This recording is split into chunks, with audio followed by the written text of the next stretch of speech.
What's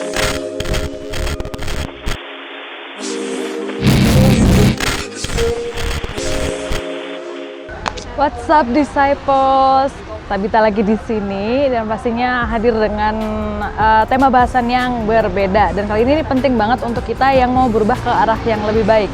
Apa sih bahasan kita hari ini? Kita akan sama-sama melihat lebih jauh tentang growth mindset. Apa sih growth mindset itu? Nah, ini berdasarkan buku, lupa yang nulis siapa, nanti ditulis judulnya Mindset: The New Psychology of Success. Nah, jadi menurut buku itu tuh ada dua jenis mindset ya. Yang pertama fixed mindset dan yang kedua growth mindset. Fix itu artinya kan udah fix segitu aja. Jadi fix itu mungkin orang-orang yang menganggap bahwa yaudah kemampuan tuh segini-segini aja. Nanti kayaknya pun dalam tahun-tahun ke depan ya kayaknya tidak akan berubah banyak gitu. Nah, sedangkan yang kedua, growth mindset itu artinya pola pikir yang selalu berkembang. Jadi menganggap bahwa diri kita tuh bakal bisa terus berubah. Nah, menurut kamu mending yang mana nih, fixed mindset atau growth mindset? Nah, kalau aku pribadi pasti lebih milih growth mindset lah ya, karena di dunia yang terus berubah juga. Nah, kalau misalnya kita nggak ikut berubah, gimana dong? Kita mau lihat nih ciri-cirinya atau misalnya gimana caranya kita mengembangkan mindset yang terus bertumbuh itu gimana? Ada 5. Yang pertama, kenali diri sendiri. Ini udah pasti nih bekal utama ya sebelum melakukan perubahan, sebelum melakukan apapun itulah. Kalau kita punya goal, punya tujuan tertentu, pertama kita harus kenal banget nih diri sendiri itu seperti apa gitu. Dan lagi kita pun juga orangnya nggak gitu-gitu aja. Jadi selalu berubah kan, baik tentang misalnya sikap dan lain sebagainya. Jadi kita harus terus mengenali diri sendiri, ibaratnya kayak kita sebelum jalan tuh kita udah punya petanya nih kalau misalnya kita udah mengenali diri sendiri. Nah, terus kalau udah kayak gitu, yang kedua adalah fokus pada proses. Nah, ini kita sering banget ya terjebak di hal seperti ini. Maksudnya adalah kita seringnya selalu mengharapkan hasil dulu. Jadi kayak proses tuh nggak kita maknai banget, malah pengennya tuh pokoknya hasilnya harus gini, harus gini, harus gini. Nah, ada baiknya kalau misalnya kita itu fokus apa yang kita jalanin sekarang, karena hasil itu kadang-kadang bisa jauh berbeda dengan apa yang kita harapkan. Walaupun nantinya itu hasilnya bagus, tapi kan kadang-kadang nggak sesuai ekspektasi ya gitu. Jadi lebih mending kalau kita setiap prosesnya dijalani dengan baik, apa yang bisa kita lakukan ya udah lakuin dulu. Nanti kalau misalnya hasilnya baik ya itu, atau hasilnya di luar ekspektasi itu bonus. Jadi kita diubah pola pikirnya, lebih menikmati, lebih memaknai proses yang kita jalani sebelum mencapai tujuan. Terus yang ketiga, menerima kritik.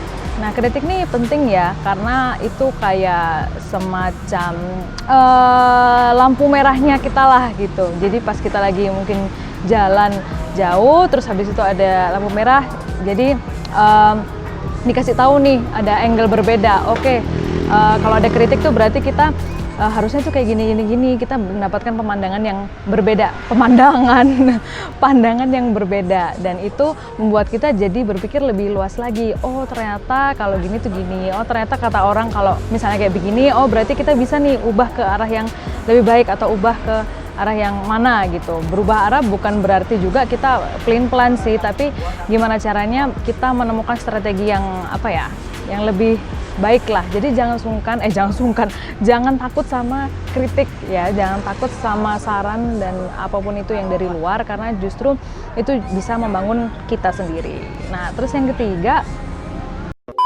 yang keempat, berani menerima tantangan. Tantangan tuh emang terdengar agak menakutkan ya, apalagi kalau tantangan itu besar banget yang kita langsung begitu tahu ada tantangan ini langsung maunya mundur aja gitu, kayaknya takut, langsung aduh kayaknya aku nggak bisa deh kayak gitu.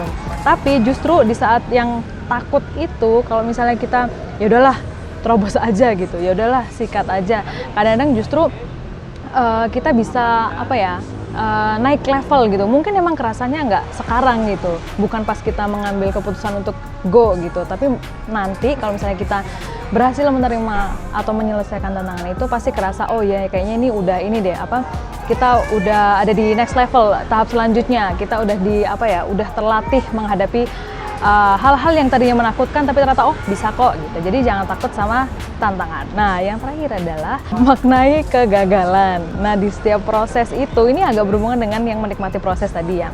Di setiap proses pasti kita ada jatuh bangunnya, ada gagalnya, tapi jangan memaknai gagal itu sebagai batu sandungan aja ya yang membuat kita itu luka dan lain sebagainya. Tapi dengan gagal itu justru kita bisa belajar untuk bangkit lagi. Jadi itu tadi mindsetnya jangan jangan di fix mindset, begitu ada hambatan sedikit kita langsung putar balik gitu.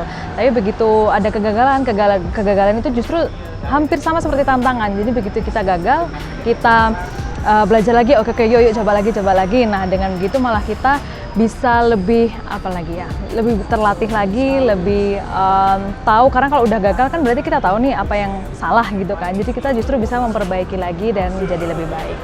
5 hal itu untuk mempunyai growth mindset. Pertama, kenali diri sendiri. Kedua, fokus pada proses. Yang ketiga, berani menerima kritik. Yang keempat, berani menerima tantangan. Dan yang kelima, maknai kegagalan. Gitu ceritanya. Jadi 5 hal itu kalau misalnya bisa diingat-ingat, semoga kita semua bisa punya pola pikir yang terus bertumbuh gitu. Thank you.